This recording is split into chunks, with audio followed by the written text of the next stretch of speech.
Well, hello, and thank you so much for being here today. I love these Friday lunch and learns, so I really appreciate the opportunity to be here with you on this Friday. I'm Tammy Curtis. I'm an LCSW. I am also assistant clinical professor here in the social work department at Utah State. I started working in the helping field in 2007. I was doing my undergrad. That's when I started my internship in a school counseling center. And I just loved it. I've never left. I was able to get my MSW in 2012, and I received my clinical license in 2014. This presentation that I wanted to share today is really the culmination of a lot of the things that I've learned and what has stuck.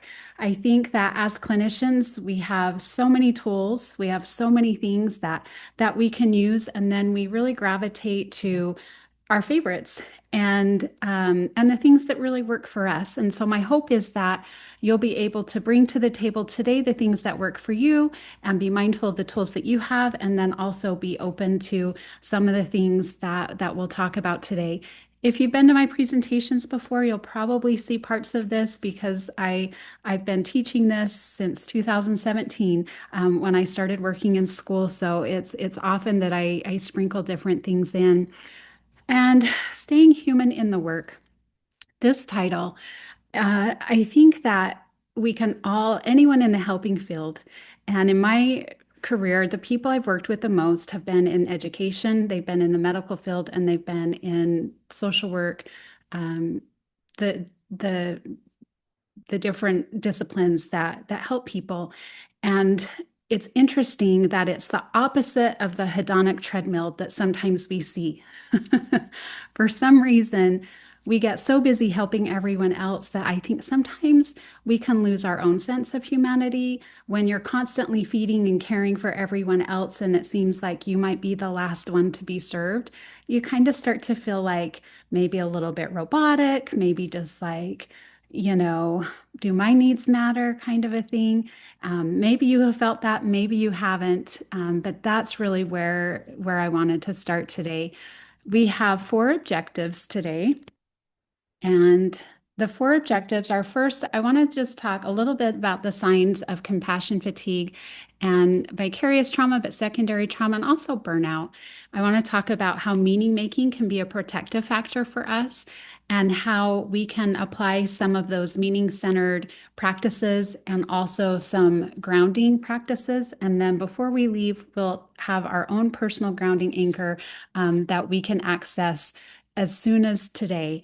And that's always my goal is to, I like experiential learning. So doing things that with you in practice, but then something you can take and do right now. You could teach it tonight, tomorrow to your family tonight and whoever else, maybe throughout the weekend. Another benefit to Friday is you get the weekend to kind of mull things over. So with that, the first question I want to ask is, what do you carry? And this could be something that maybe you're carrying today. Maybe it's something that you started carrying a week ago. Maybe it's something you've carried around much longer than that. And this is just a reflective exercise, so no need to share. And just want to normalize today that this is a safe space. And so I do hope that you'll be willing to ask any questions that you might have. No need to share details and no pressure to share. It's completely your choice if you choose to and if you want to. And just think for a moment, what is this that you might carry? And maybe you just check into your body and just notice if it feels heavy.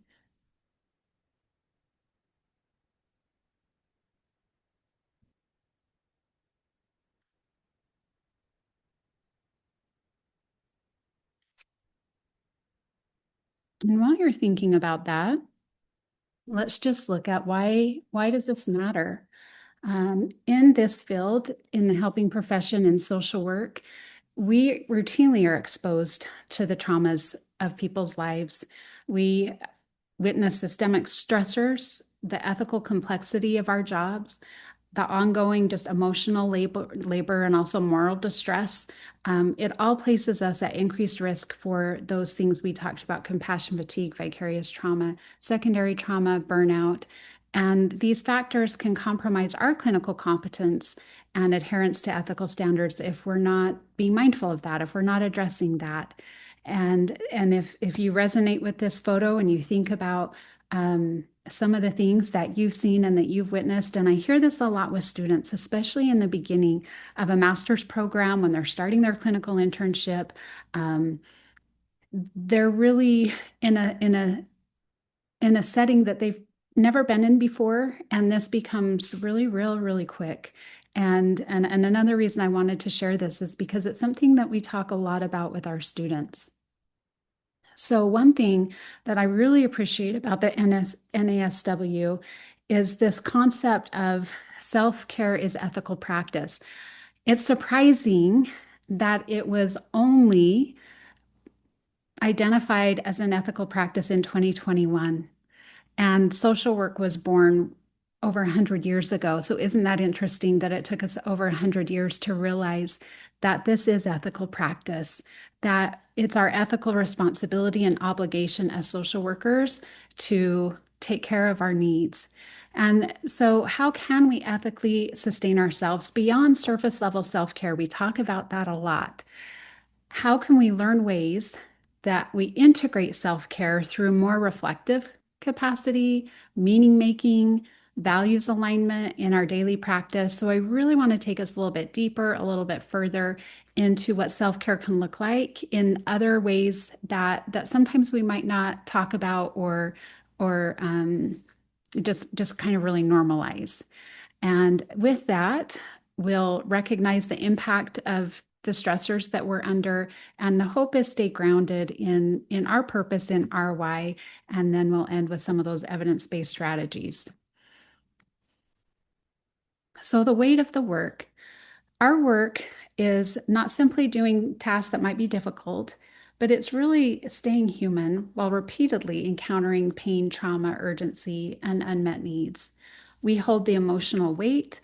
We carry that alongside of our clients. We experience suffering as well as we witness human suffering. I really like the concept. The first tenet in Buddhism is that life is suffering, but one not suffer needlessly. And how do we stay present even when things are really difficult? How can we stay calm, compassionate, and also professional?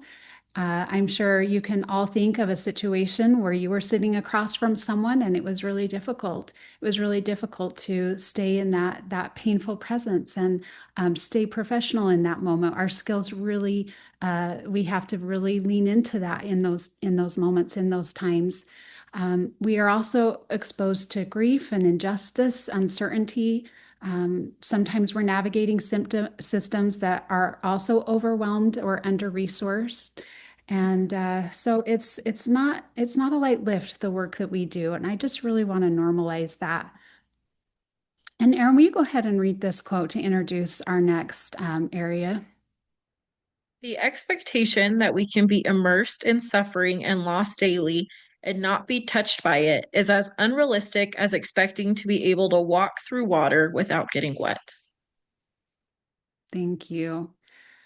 I invite you to think about this for a moment and think about, is that an expectation that you've held? That you would be able to walk through water and not get wet?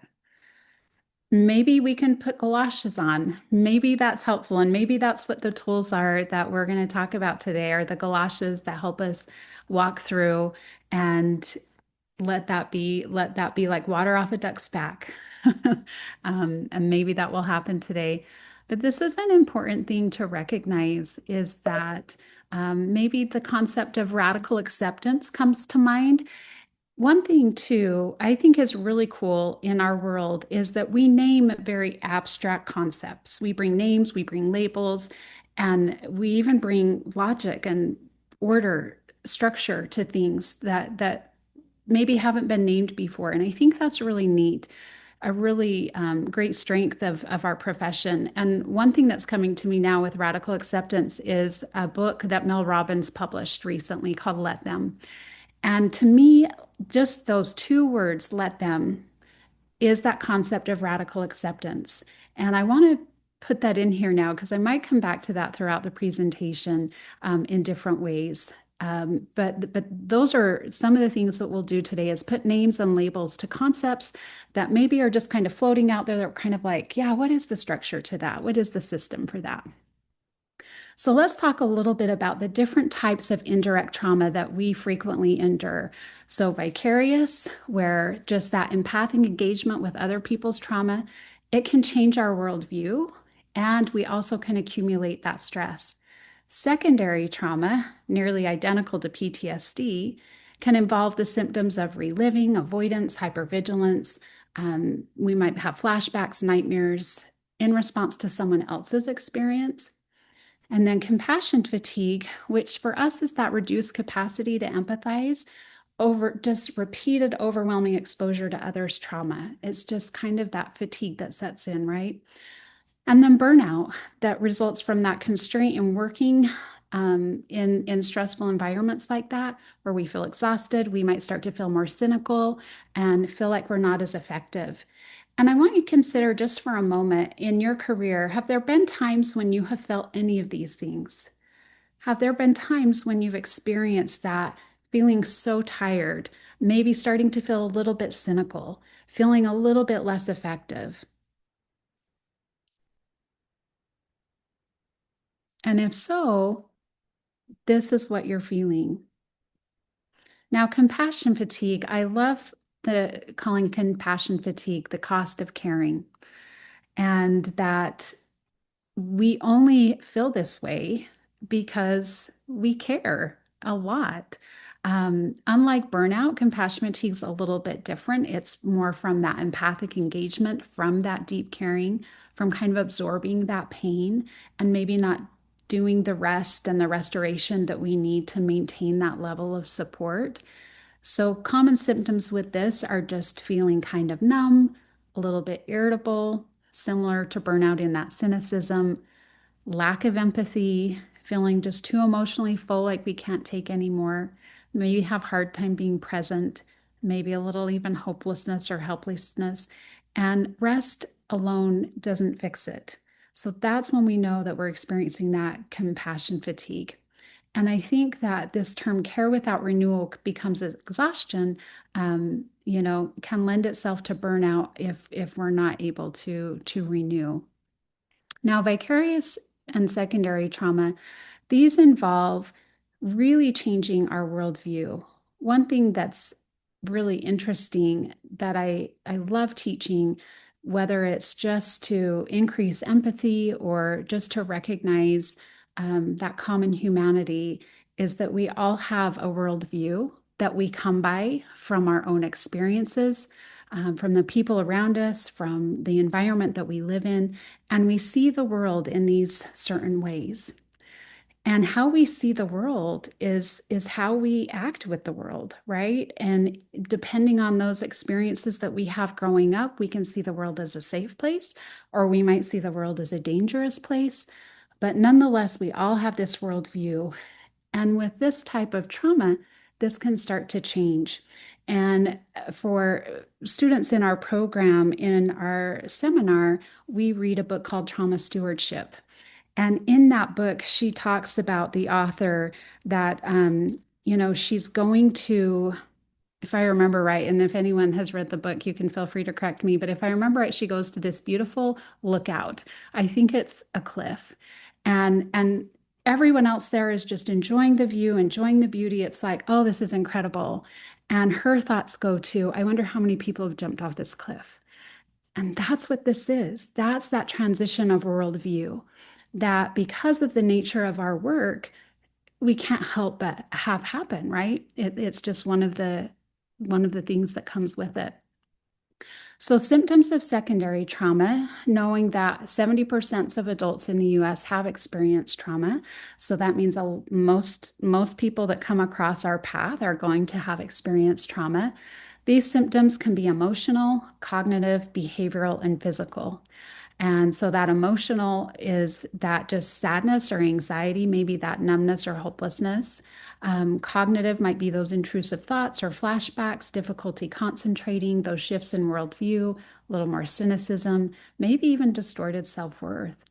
And then behavioral, avoiding trauma-related triggers. Maybe we withdraw, maybe we look for other ways to self-soothe, like through substance use, disengage from our professional responsibilities, and not because we don't want to do them, but maybe because it's just overwhelming. And then physical, that hypervigilance, sleep disturbances, chronic fatigue, and maybe even headaches or even stomach aches. So, if this is something that you have experienced, then we can name and know this could be secondary trauma. And again, the worldview changes because we don't see things as they are, we see them as we are. So, of course, our experiences are going to change how we interpret things as we come across them, and recognizing same thing with the clients across from us. They're seeing the world through their experiences, they interpret it through their reality, and that's important for us to recognize and know those experiences that can shift that. So just a quick takeaway table to help you remember is that vicarious trauma can change that worldview, secondary traumatic stress, those PTSD-like symptoms, compassion fatigue, that reduced emotional capacity, and then burnout, that exhaustion and cynicism. And all of them have those similar threads of symptoms. But I bet if you really think about what your experiences have been and what you're going through, you could probably pick out where you're at with this one. Okay. Now, who loves a good story? Can anyone tell me what movie this is? I really want to hear from you, so you're going to have to unmute on this one. Princess Bride. Who likes this scene other than me? Isn't this the best? I have to say, from attachment perspective, I just love this anyway. The little boy's homesick. Grandpa comes in to sit with him, reads him a story. So comforting, so soothing, and just gets his mind off his sickness, right? He gets so engaged in this book, and I just love it. But this was really funny, right? Who says life is fair, and where is that written? The reason I want to start with this is because I love story. It really helps me understand the world, and I think it helps me to teach too. So I'm going to start with a story, and I'm going to need your help. And this is going to start our meaning making portion. Anyone know what this date represents? What happened on this date? And don't worry if like I wouldn't have known this unless I looked it up. So this is not a history quiz by any means. But if you do happen to know, you can either unmute or put it in the chat.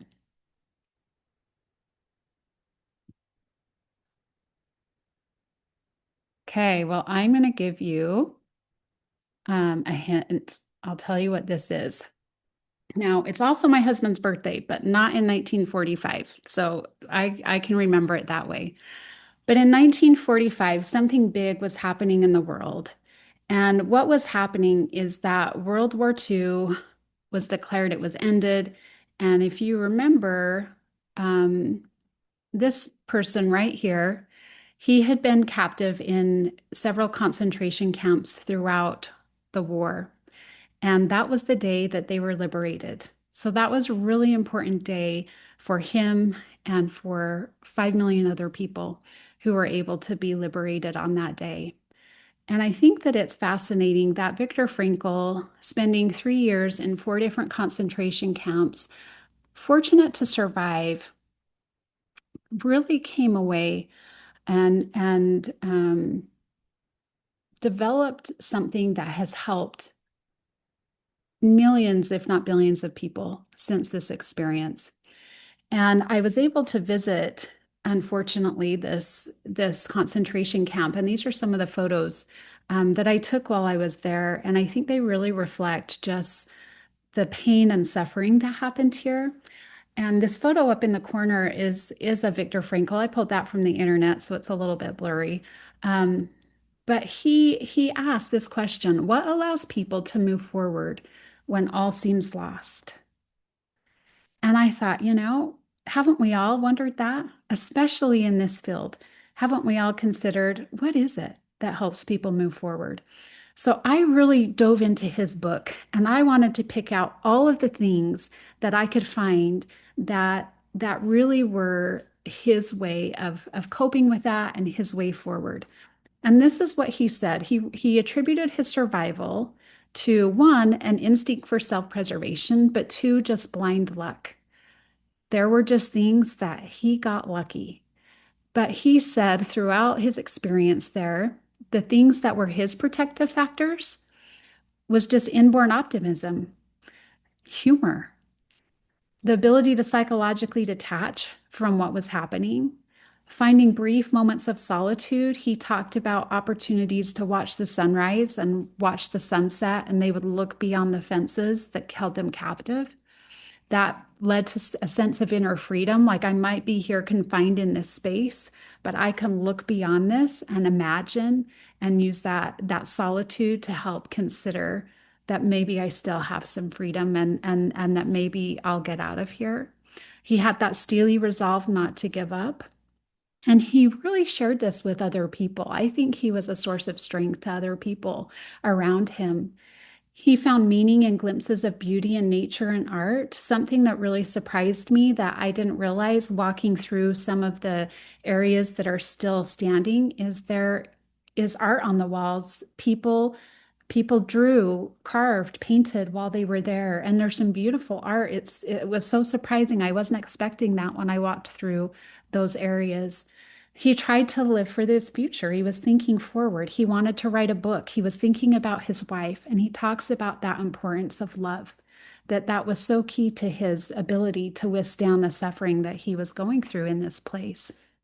Now, I wonder why is it that I think about that? And I'm sure I'm not the only one. I'm sure that all of you have probably referred to him, read his book, and really contemplated this because we deal with human suffering, don't we? And so this love, this concept of love, it helped him remain psychologically and spiritually connected to humanity. And he saw evidence of this in the camps. And if I could get a volunteer who would like to read, because I have something, a story that I would like you to read out loud for us. And I didn't come across this story in his book, but because I read his book and he talked about the humanity that they experienced in the camp, that the prisoners, the way that they helped each other. When I saw this story, it really struck me really deeply.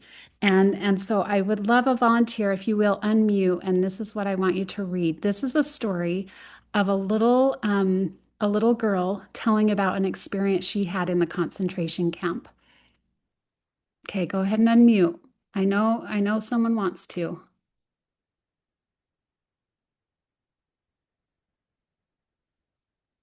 Erin, will you read it for us? A childhood friend of mine once found a raspberry in the camp and carried it in her pocket all day to present to me that night on a leaf. Imagine a world in which your only possession is one raspberry and you give it to your friend.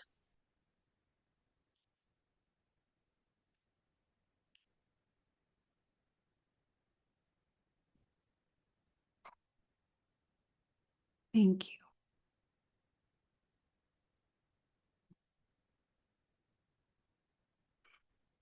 Um, this one's hard for me to read. It's those allergies.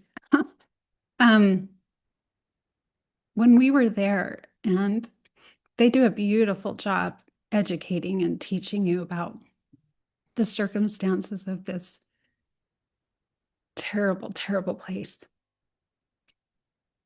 where so much human suffering occurred. And one of the things that I really was shocked by is that they counted every calorie for every person in the camps. So, depending on your rank and your role, what you did in the camp, you had a commensurate calorie intake that you would stick to very rigidly every day. And they took it very seriously. If anyone would get caught stealing food or sharing food, it could be a reason for one of the soldiers to take them out. So, this was extremely important and a very big deal. And I learned that while I was there. So when I read this story, it was even more touching that in a circumstance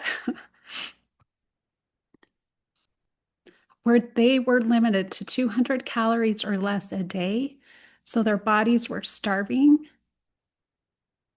that what was more important for this young lady's survival that day was to share. Think about that for a minute.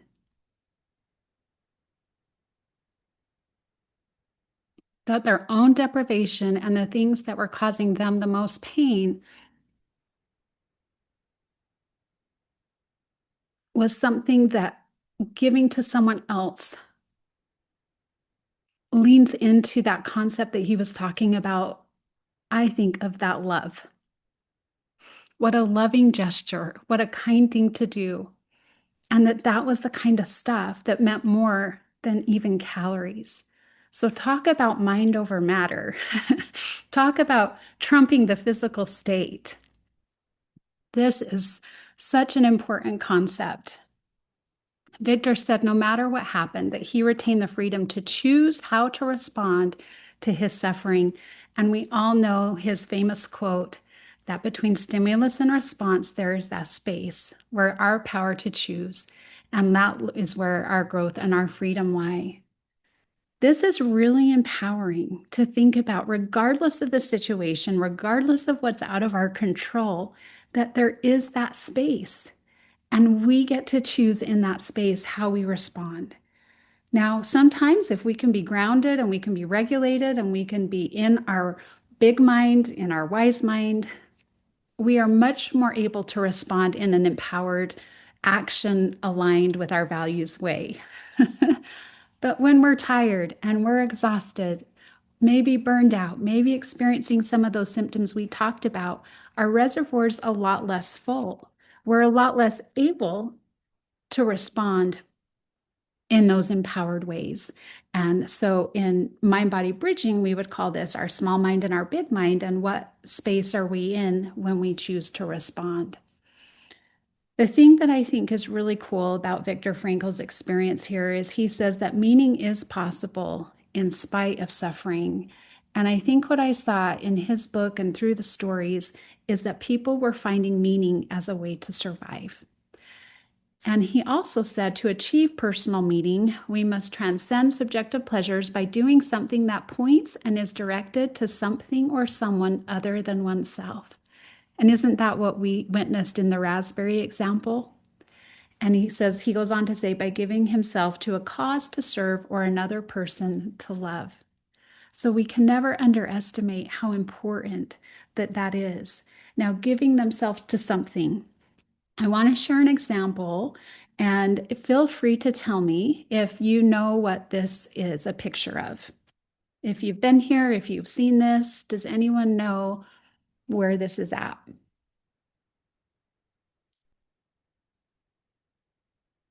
Okay, I'll tell you. This is in Victoria, Canada. It's called the Bouchard Gardens. And I know it's hard to imagine from looking at this picture, but it didn't always look like this. Do you know who the reason it's called the Bouchard Garden is because the Bouchards own this property. And every day, and the property actually was a rock quarry. And every day, Mrs. Bouchard would look out her window doing her dishes, and she would just see this rock quarry. And she didn't like it. She wanted a different view. She envisioned flowers and trees and beauty. And so she went to work and she started getting rid of the rocks and cultivating the ground, fertilizing and planting the seeds. And look what she created. Look how beautiful this is. And I think this is such a good example of our ability to, one, and have a vision for something and have the desire to make it different. And so think about, how do you grow the good and how do you help others grow the good? Another reflective exercise, and you don't need to share, but I just want you thinking about in your life and right now, today, in real time, what can you let go of? What have you been carrying that you could let go of? And because you let go of something, you might make space for something else. So, what can you invite in? What's working well that you could grow more of? What's an area you would want to lean into? And then forward thinking, envisioning that, what would you like to be celebrating a year from now? I think it's helpful to remember that not everything starts out like this, but it's certainly a place where we can get to with a lot of work, with a lot of digging and pruning and planting and fertilizing, that this is a space where we can get to and be thinking about how can you empower yourself and then also empower others, thinking about growing the good. Frankl believed that meaning could be discovered in three primary ways: through creating or contributing, through experiencing something or someone fully, which he talks about was more aligned with love, and through the attitude that we take toward unavoidable suffering. He viewed love as an act of deep recognition, a connection to another's humanity, and a force that helps people transcend suffering. And this moves us into our next story. We've all learned that hearts are that universal metaphor for our capacity to love and be loved. Brene Brown talks a lot about this symbolically as the gateway to our emotional lives. We depend on it for courage. We need it to survive, that we have to feel our feelings and make space for them. So I want to share my own story of where the rubber hit the road. Do you all like when the rubber hits the road? These are those moments of things get real, right? Really fast. And what do we do when the rubber hits the road? What do we do? And this was it for me. And like I said, some of you have heard this story before, but I was at a time in my life where my family was bustling, very busy. My job was bustling, very busy. And it came to a screeching halt because my dad was diagnosed with cancer and it was terminal, and we didn't have much time with him. And he was declining very quickly and needed extra care. So this was a time where we felt like we were already at capacity. We depended on him to be healthy and strong, and it was just that how we function, right? And then all of a sudden it's different. And so this had been going on for several months, and it was very difficult. And if some of you have been through this, you know what that's like, to see the rapid decline and to see the pain and suffering that's involved, and certainly compassion fatigue can set in after months of going through this. So that was me. And I was definitely feeling cynical. I think I was exhausted. So definitely burned out, definite compassion fatigue. And it was Saturday night. So it was going to be our movie night, our family movie night. So we get together and we sit down for this movie. And I can't remember what it was, but I remember sitting in the chair just kind of numb, just like, you know, how do I absorb all that's happening, right? How do we metabolize that? How are we getting through? It's just not present. And thank goodness for kids that live in the moment and live in their senses. And my son opened a jar of M&Ms, and he came over and he brought this to me and he handed it to me and he said, "Mom, this is for you." And it immediately snapped me out of that wherever I was and brought me to the present moment. It was amazing that in that moment I was like, okay, I am right here, right now. And I wanted to capture my thoughts in this moment. And this is what it was: be open or present, or you might miss it. There I was sitting in my chair, sitting in this suffering, sitting in this pain, completely missing out joy that could be accessible to me otherwise, right? And I kept thinking, I need to notice the little things. Like, I got to pay attention to that. I also need to take care of myself, right? Like, I'm tired. I need to make sure I'm eating and sleeping and getting some exercise. I need to have some fun and laugh. Hopefully, this movie was a comedy. I don't know, but we definitely needed to laugh. And those are the thoughts that I had. And it made all the difference that night. The very next day was Sunday. And here's what my son says to me, same boy: "Mom, can we please make cookies?" And I was already tired. I didn't really feel like doing it. And then I thought of Viktor Frankl, and I thought, you know what? I need to serve. I need to do something for somebody else. And I said, okay, let's do it. So I start making these cookies. I put my 2 sticks of butter in the microwave, because that's just how I soften my butter. I take the butter out and it looked like this. And I thought, wow, in, I don't know, 30, 40 years of melting butter, it's never melted like this before. And there it was, that symbol, right? That heart. And I thought, this is so weird. Last night it was a heart M&M. Today it's a heart in my butter. I called the whole family in to say, you guys got to come see this. Like, you're not going to believe it. This is wild, right?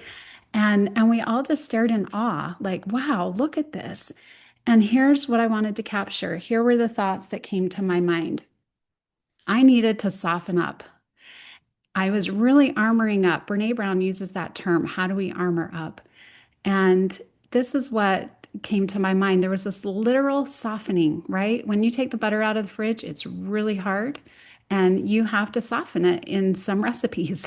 The literal translation of soften up. And it helped me think I need to normalize this, right? Adversity happens to all of us.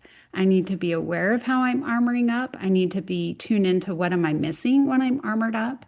That none of us are exempt from that difficulty, from that stress, loss, grief, fear, sadness, anger, disappointment. And this was discovered in that moment when I chose, with a little help from my son, to serve, to do something.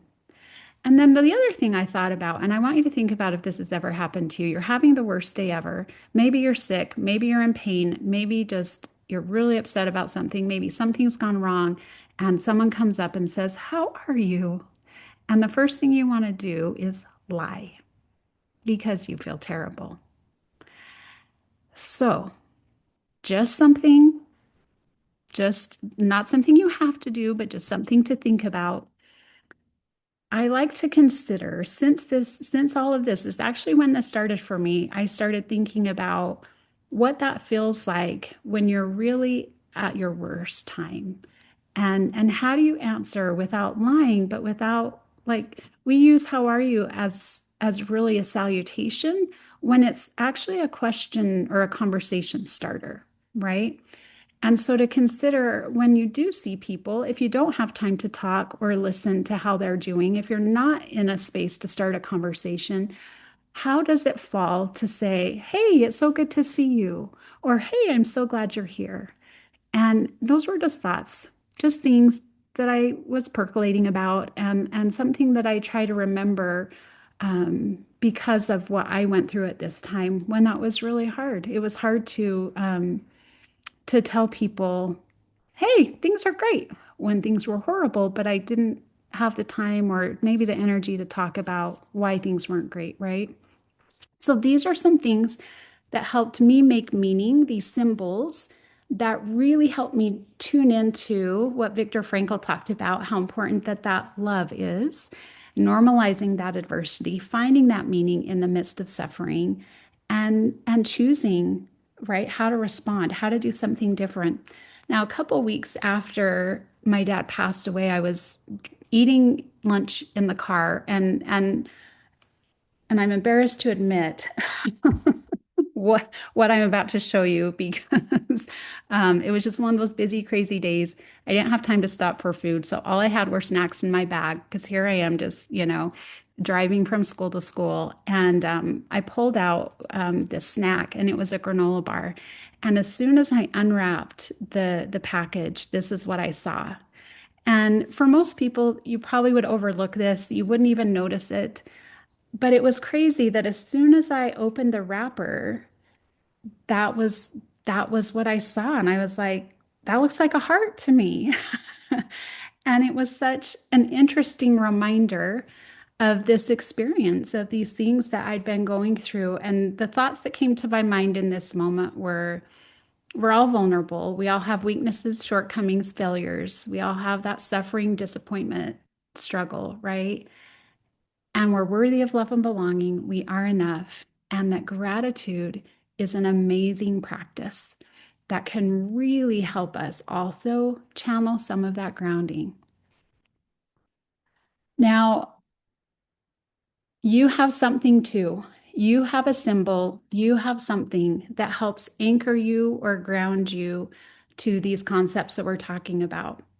In our family, it has now become a thing that we find hearts everywhere we go, wherever we are, and we take pictures of them. We send them to each other. I'll send them to my friends. We show them to each other. It's food, it's nature, it's everywhere. It's even dog food up in the right-hand corner for you dog lovers. Maybe you've seen some of your pieces of dog food come out like a heart. It's meaningful to me.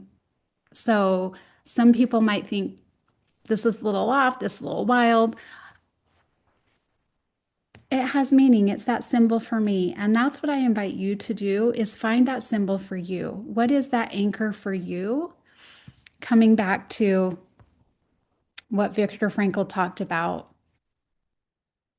creating or contributing, experiencing something, the attitude we take, and that connection to another person's humanity, a force that helps people transcend suffering. That was true for me in a case where the rubber hit the road. That was really true for me. Now, I'd love to take a moment and again, you don't have to share if you don't want to, but is there something like this? Oops, I need to go back this way. Is there some symbol or grounding anchor of meaning making that you have found that you'd be willing to share with us?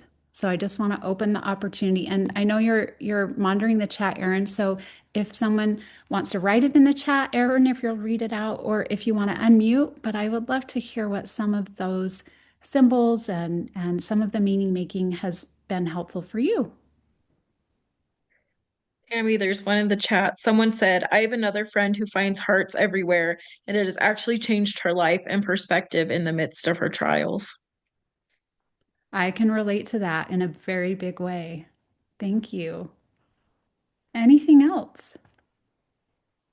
Tammy, for myself, I had a really good friend in high school who she would see the number 1119 everywhere. Like she'd see it like on clocks or on buildings. And she passed away a few years ago, and I still see 1119 everywhere. And it always makes me think of her, and I find meaning in that. Yeah, that's amazing. And that's that experience with someone, right? And something. That's that's what this is. And naming that, right? Meaning making, labeling that, this abstract concept. And you know, this is in ACT a lot. Stephen Hayes talks about this as we find meaning in the things that are important to us and our values. That's meaning making. That's a beautiful example. Anyone else willing to share? There's another one in the chat. Someone said spending time outside and slowing down.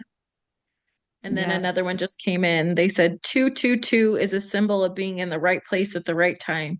It's amazing how often you see it, and it's a beautiful reminder that everything happens in perfect timing. I love that. 222. Nature is so healing inherently. It's healing. I think back to Victor's experience and how even being, you know, closed in an area where they couldn't escape, they were stuck. If you looked beyond the fences, it was beautiful. Beautiful trees, beautiful forests. I can just imagine the sunrises and the sunsets that they were able to see.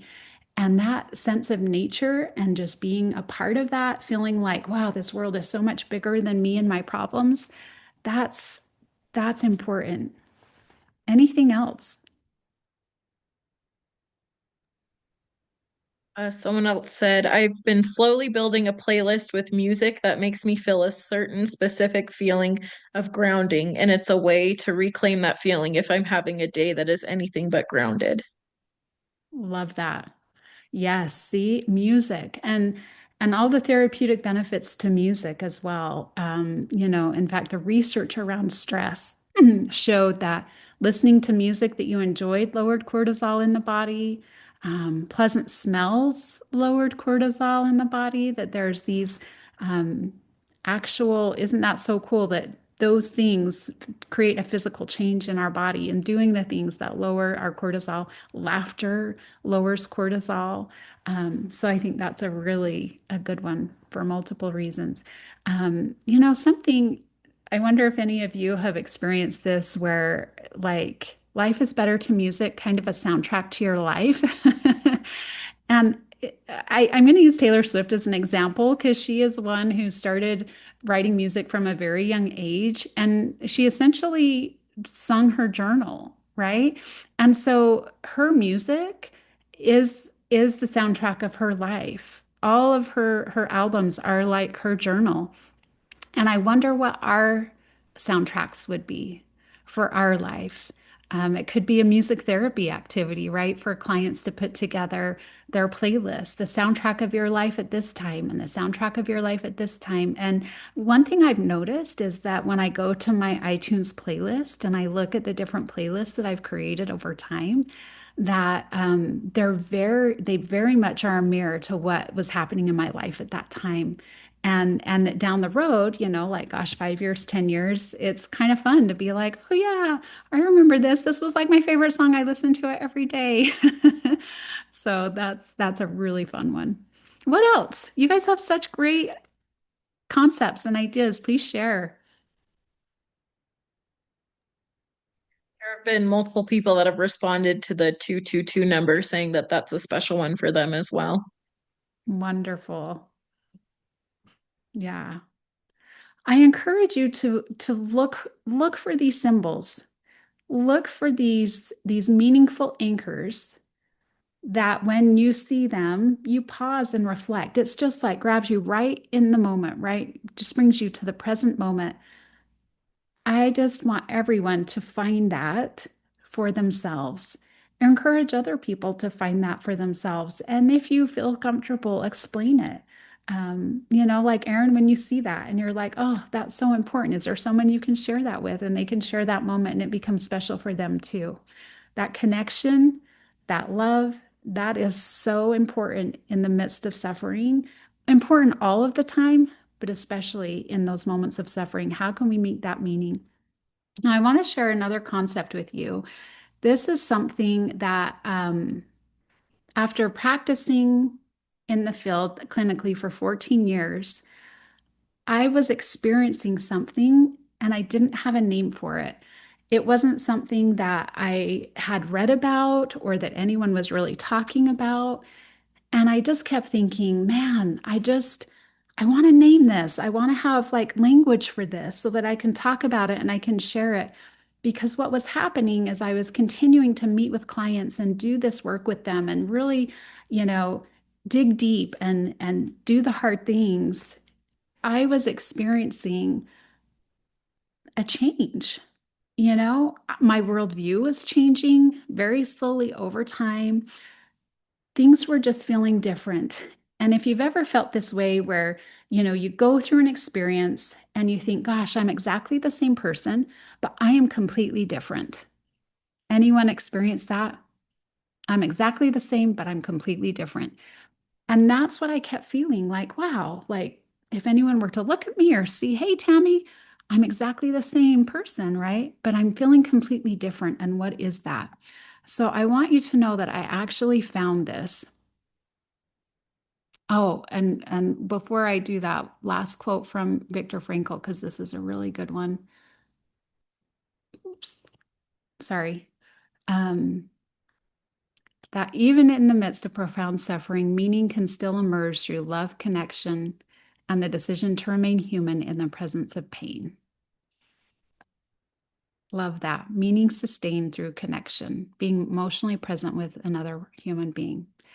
And with that, this is what it is. Carl Jung named this invisible alchemy.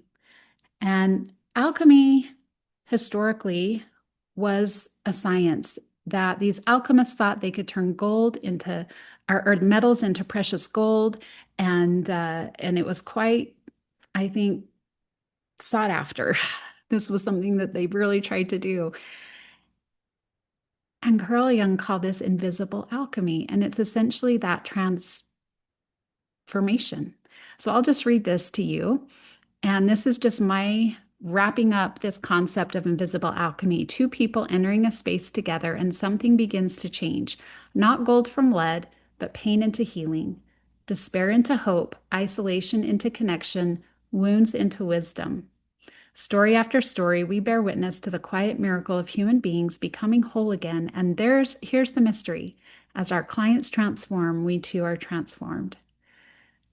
Every fall, when our students are starting their practicums, they're starting their final year before they graduate with their master's degree and go out in the world with the license and the credentials to do this work, I invite them to journal about, and I give them a gold pen because, we're not turning gold, we're not turning lead into gold, to remind them to journal about these transformational experiences because I promise you, you will experience these. And I know I can't see all of you. I hope you're nodding your heads.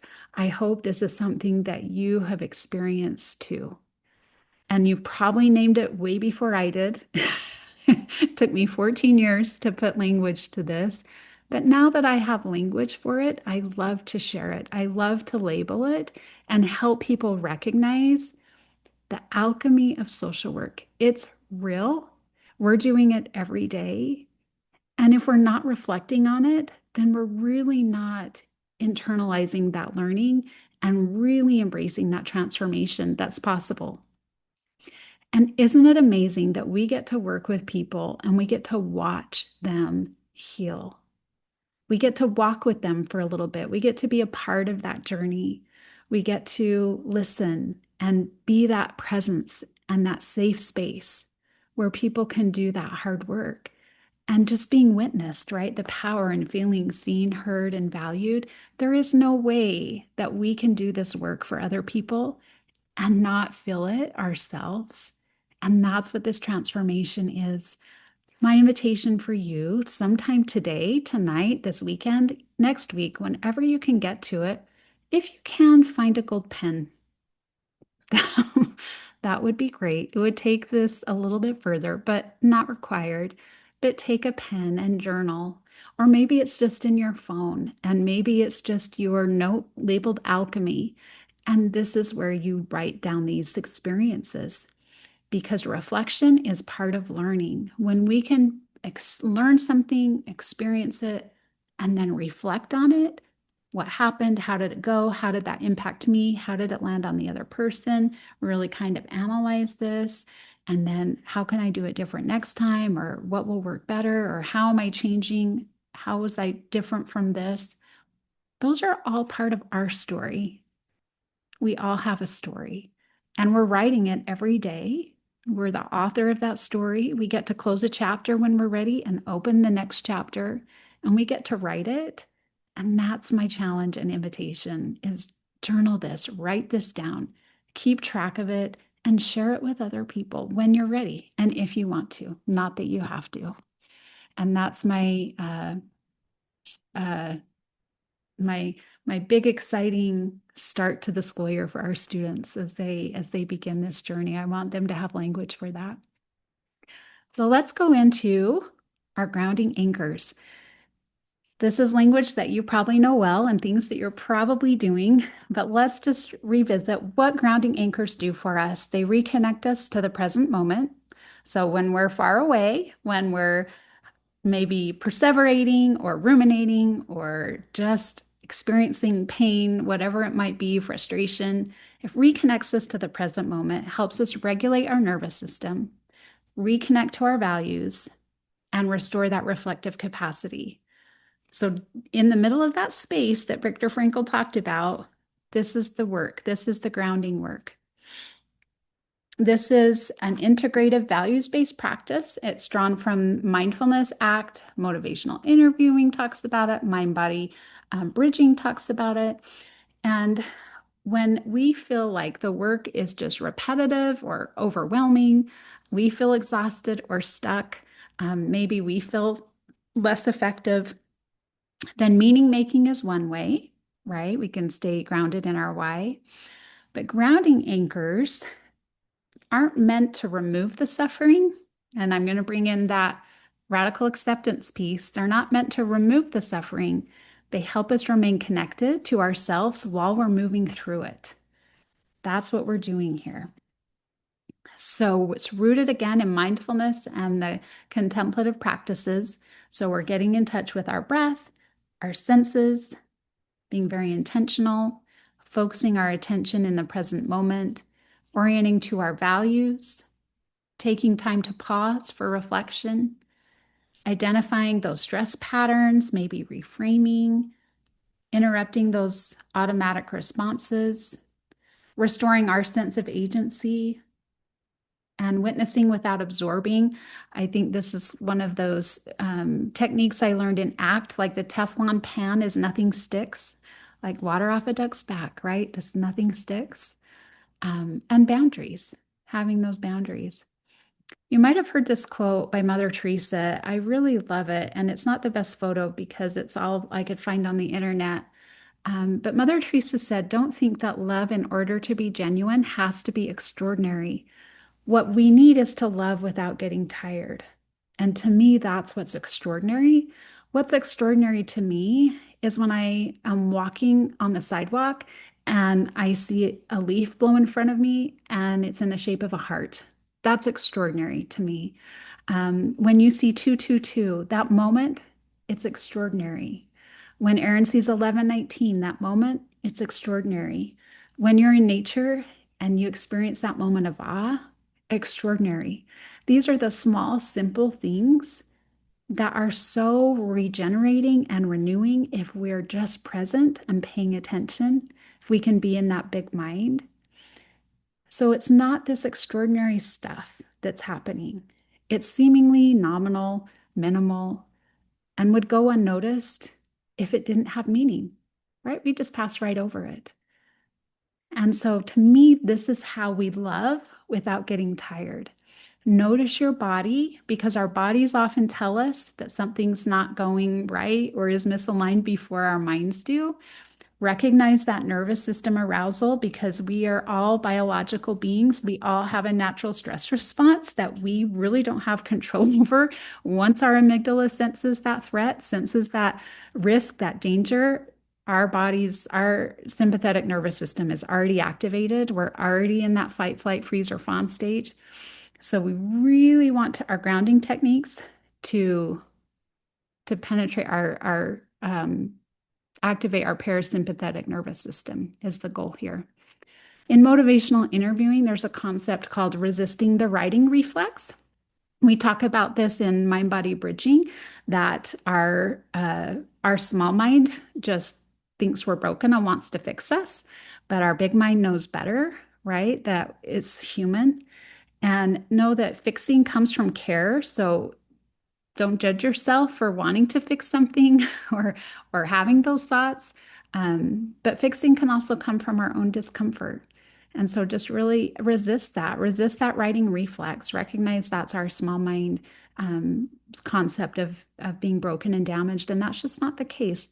There's no human being that's broken or damaged. They are inherently extraordinary beings. So finding that meaning so we can keep caring without losing our sense of humanity. Practice.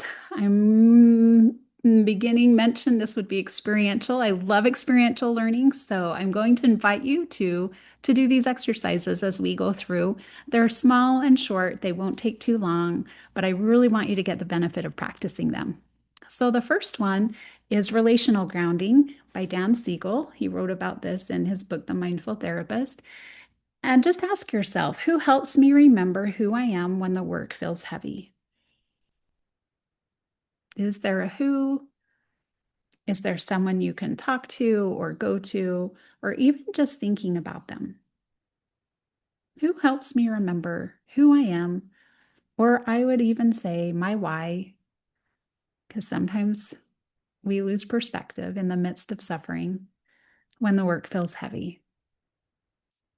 And the purpose is just to reconnect us to those supportive relationships and co-regulation.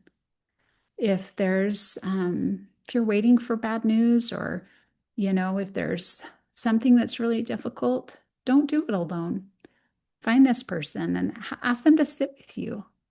I recently have a friend whose husband suddenly passed. It was very unexpected and devastating. And she was so worried about work and all the paper that needed to be filled out and all of the things. And I said, "Who's going to be with you this week?" And she said, "My daughter." And I said, "Listen, just ask her to sit with you and just do it right next to her. Even hold her hand, have her hold your hand if you need. Literally, sometimes we need that. We need that sensation and that presence. And so don't do it alone. Invite someone to sit with you, talk with you. That can be really helpful.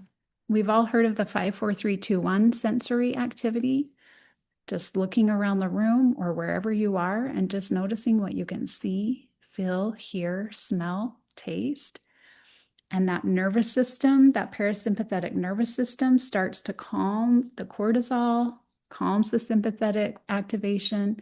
I'm here right now. I'm not inside the stress response. And so it takes us right into that present moment. That sensory awareness can be really, really helpful.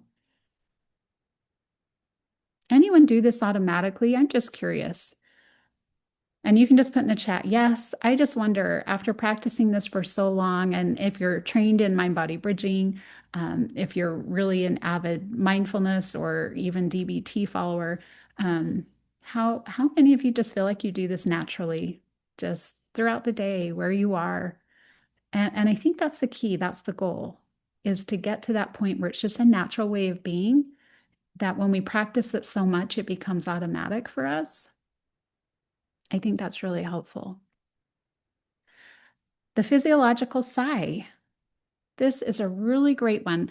We all know about the vagus nerve and just again coming back to the nervous system. And it was Andrew Huberman who popularized this concept. And what's interesting is it mimics something we already do. If you've ever been crying really, really hard to the point you can't catch your breath, what does that look like and feel like? That's that, right? That's the physiological sigh. Isn't that cool that our body automatically does that? Excuse me. And now in this moment, we can do it on purpose. So you take a deep breath in, and then you deep breath again, and then you slow that exhale. And you can repeat that 1, 2, 3 times. And it really helps regulate that stress and just mimics what our body's natural automatic reaction is. I think it's amazing. So that can be a really helpful one. Maybe this could be helpful also if you're nervous, if you're about to present, or maybe about to go into a really difficult session, or whatever it might be. This could be one that you could easily just do right there in that moment. Kristin Neff, I'm a huge fan of her work, The Self-Compassion Break, where she invites you to just pause and reflect and name this is a moment of suffering. Suffering is a part of being human. What do I need right now? What a compassionate stance. What a compassionate thing to do, right? What do I need right now? Recognizing and normalizing that our needs matter and that, yeah, suffering is part of being human, back to those Buddhist roots. And this can really reduce self-criticism, increase our emotion regulation and resilience. Anyone practice self-compassion regularly?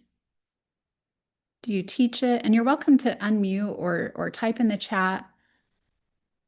Just wondering if this is I love Kristin Neff, and I use it a lot with my clients. And I had a gentleman who there was some abuse in his family, some significant sexual abuse. And anyway, he was the perpetrator in one of those relations. Anyway, so in working with him, and as we finished working together, and I said, what is something you feel like you've learned?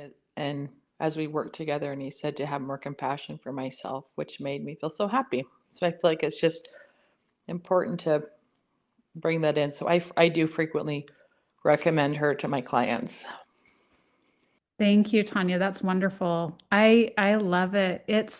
It's really amazing. The concept. I'm so intrigued by Kristin's work and her research, because what she did is she went biologically. She is able to show that self-criticism activates our sympathetic nervous system. Self-criticism releases cortisol.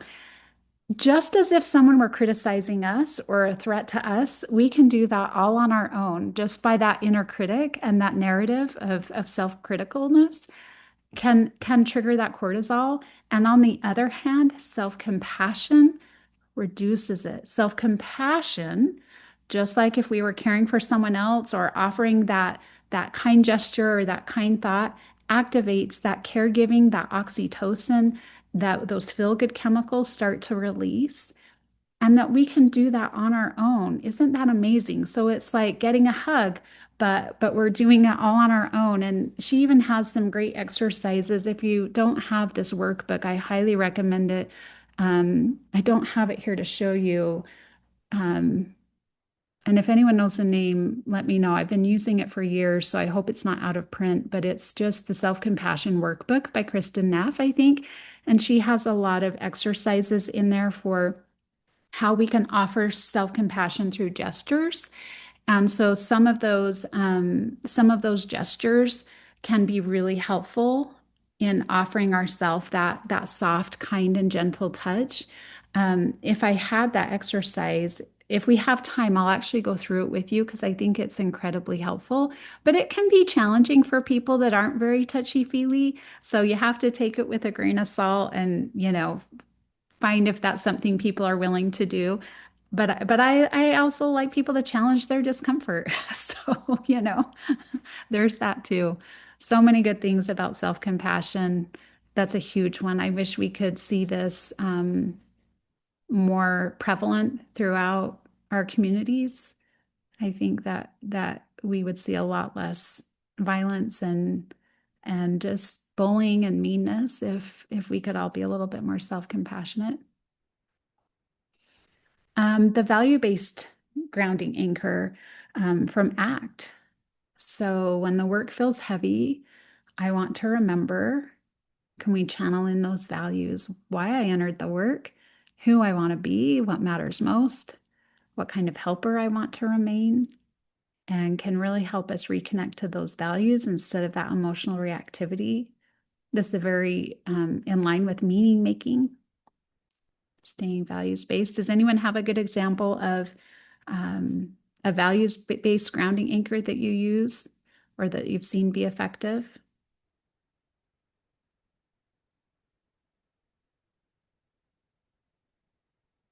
I think sometimes when we do those hard things, it can be really helpful to remember, this is why I do it. This is why that's important. Like if you're a parent, maybe you can relate to, I'll just give you an example. I can't remember. I think it was Sunday night. It was late. I was so tired and knew I had to get up super early Monday morning. And my daughter comes in a panic. I forgot my PE uniform. I didn't take it out of my backpack. So it was Sunday night. It was like 11 o'clock. She was unpacking her backpack for the weekend to get ready for Monday morning. And there was her stinky PE uniform. And she's like, oh my gosh, I can't believe it. And I'm like, yeah, let's wash it, And it was the last thing I wanted to do. And then here I have to, like, it's 11 o'clock at night. Now I have to stay up for a wash and a dry cycle. And then, like, I got to get up early. Isn't this what parents do, though? And why do we do it? Because of the relationship that we have with that person. So whether it's a child or a partner or a friend, a family member, a neighbor, your relationship with that person and your value that you show up for them, that connects you to that person, will motivate you to do very hard things. And so here I am starting the laundry, and I'm like, okay.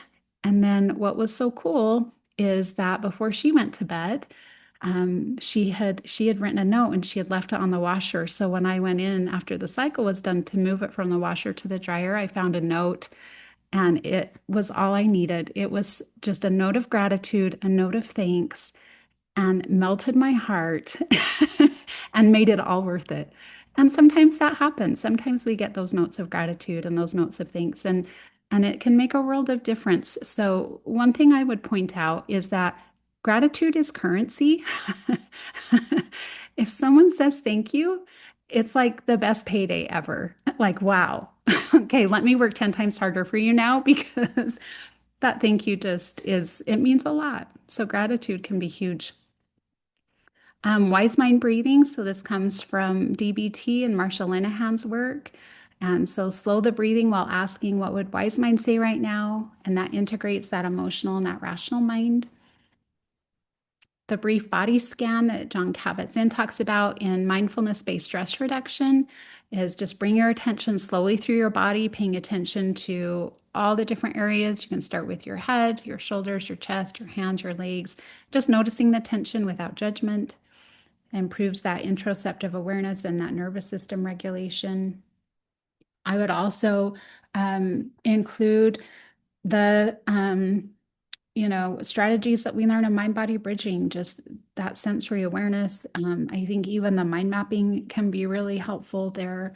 So I just invite you to find your anchor, find what you feel like is effective, and maybe you haven't discovered it yet. Maybe there's still those opportunities. Some of the ones that aren't listed there that we talked about is finding that awe in nature can be really grounding. And just looking for those nominal, ordinary things that are actually what makes it extraordinary because that impact and the transformation that it has. Hopefully, you can pick one. I have one last exercise before I let you go today. Lions are incredible creatures. And at first glance, I always think, ooh, lions are scary. They could tackle me and eat me in a heartbeat. So I need to be really afraid. And they're dangerous and they're vicious and they need to be feared. That's one way to think about a lion. The other way to think about a lion is with a DBT lens. And that emotion mind is that raw instinct, that reactivity, right? That lion's energy when they're protective.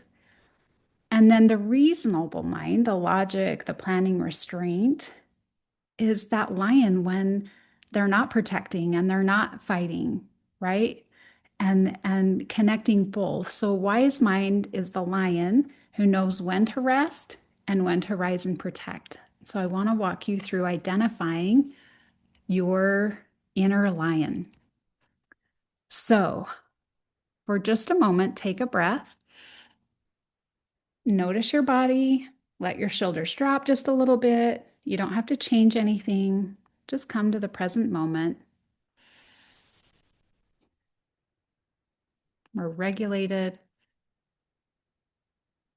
That's our wise mind. Nothing pressing, nowhere for us to be. We're just in this moment. We're just focusing on our breath. And that probably feels really good. Now, what I want you to do is bring to mind a moment, whether it's professional, personal, but something mattered to you very deeply. You felt a need to protect, to advocate, or take a stand. Now, surely you're not the only one that has had that lion rising, right? That protector. How I think about lions when I'm afraid. They're good. They're good at protecting. So just think about that for a moment. Maybe it was today, yesterday, last week, when you had a moment where you really felt the need to protect or advocate. And what do you notice in your body? And where do you feel that energy? That's your protector. It's the part that sets boundaries, speaks up, guards what matters. We all have it.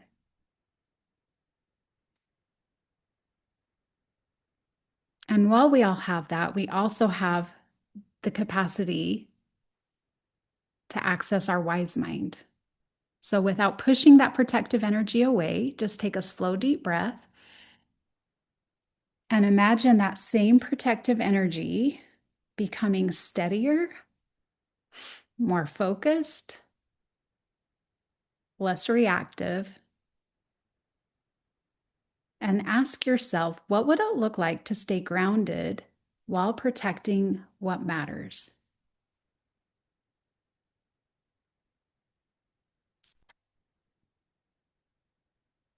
And that's the integration.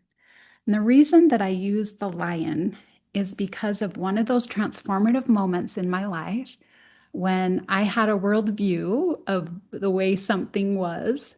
And then I had this opportunity to watch lions in their natural habitat. I got to be up close with them, but in a safe space, not in a zoo, right? But out in the wild, watch these lions interact when they're not protecting. And it really changed my worldview. I was like, oh, wow. I didn't realize that lions had the capacity to be these loving, kind creatures, right? I mean, I watched The Lion King, but I don't know. So I'm thinking, this is a really good analogy. It became an analogy for me to understand that as social workers, we are expected, called upon, and asked to be soft and strong, to be calm and courageous. And that can be a hard dialect to manage, right? And this is why I lean into DBT and the wise mind, is because we can be that integrated lion. We can hold the strength to act, but the steadiness to choose how. And so maybe it's not about becoming less fierce, but more intentional with how we direct that fierceness. And so I think about a lot of things that we're asked to do, situations we're put in, things we advocate for. You always, always, always will catch more flies with sugar than with vinegar or with honey. Isn't that the saying? You catch more flies with honey than with vinegar. And that's important. That's an important skill for us to have, especially when there's things that we really advocate hard for, things, injustices, and things that we really feel strongly about. So it reminds me a little bit of the cute little lion in The Wizard of Oz, and as maybe a symbol, a concept of meaning to help us be calm and courageous, be that soft and that strong. And that's that dialect that I hope that we can hold and that we can model and that we can help with our clients, because sometimes this is that area they need to modulate too. I think we all need to modulate this. I see a lot of birds being flipped when I'm on the road driving, not necessarily to me, but just like other people. I'll just share a quick example. I was on the freeway and it's busy, busy rush hour. And that's just the freeway's terrible, right? I mean, the Wasatch Front, you know. And this, I was driving with my son, so I was in the carpool lane, and there was a car behind me that should not have been in the carpool lane because it was a single person. Just so they were just in the carpool lane because they were frustrated with traffic. I mean, I'm making assumptions, but my assumption is they were frustrated with traffic, so they're just in the carpool lane because they want to get ahead of this. Well, I noticed there was a car next to us that was keeping pace, but a little bit behind. And what happened is the car behind me decided to jet out of the carpool lane without checking their blind spot. And that car that was keeping pace with us in the lane next, which because I looked in my blind spots, I could see that car almost wrecked into that car. Luckily, he saw that car coming, so he was able to like just merge into the lane next to him. But I just covered my eyes. I thought, oh my gosh, this was almost the worst accident on the freeway because this person wasn't even looking, completely blind, total blind spot, and almost caused an accident. But you know what? She never realized it because he got out of the way and moved into the other lane. Like he was angry, his small mind was activated. So he's like then jockeying with her on the freeway. So dangerous. And it was so fascinating to me because she couldn't understand his behavior. It's so funny. This is all like peripheral vision because I promise I'm paying attention to my driving, but I'm just watching. It was so interesting. Like she acted, her actions affected him, then he's upset and she doesn't even know why. So it was just this whole interesting thing. And they played this out for a while. I watched them because they got way ahead of me and I watched them play this out on the freeway. And I just thought, oh my gosh, she has no idea why he's acting that way, but she almost wrecked into him, you know? So sometimes our actions, we're unaware. Sometimes we're unaware of how our actions come across. We're unaware of how our actions are affecting other people.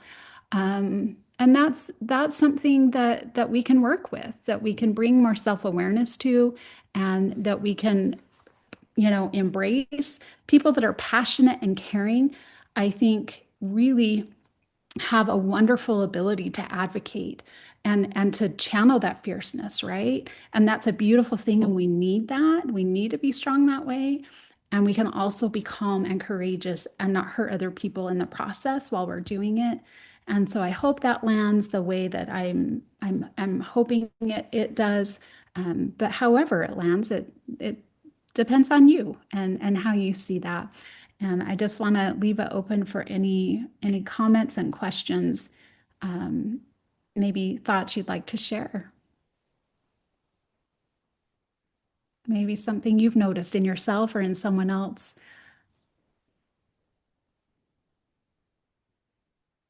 Amy, there was a lot of chatter in the chat wondering if you would be willing to share your slides from today.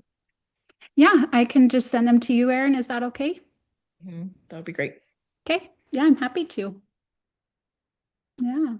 It is really excellent. You did this really, open and, vulnerable and sharing, and we appreciate that. I think that this lion piece is going to really be impactful and be able to open that analogy to clients that will really hopefully share that with them, that they can use their wise mind and their large mind more.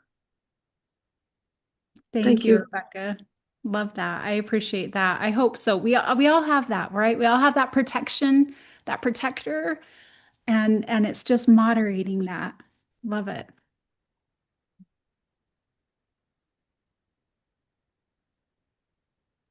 I'd love to hear from others. Don't be shy.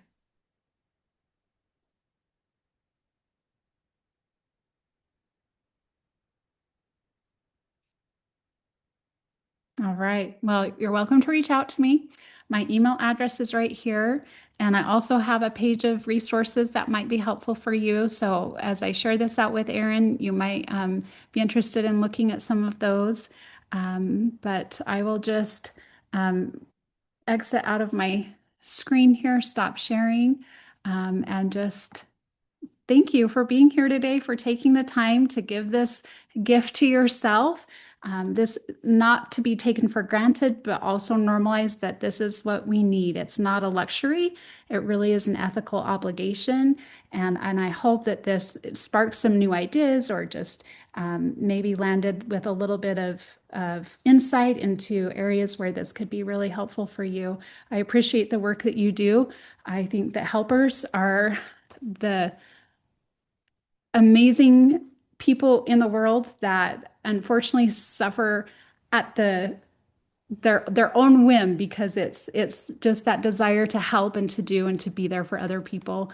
But please make room for yourself and do that for yourselves too. We need that. We need ethical practitioners, and we need practitioners who can model that and share that. So I didn't have time to do the self-compassion gesture, but I'll share one that I really love, and I'll just encourage you, maybe give you some homework, or we'll do it another time. But Kristen Neff invites you to find that gesture that really helps you feel calm.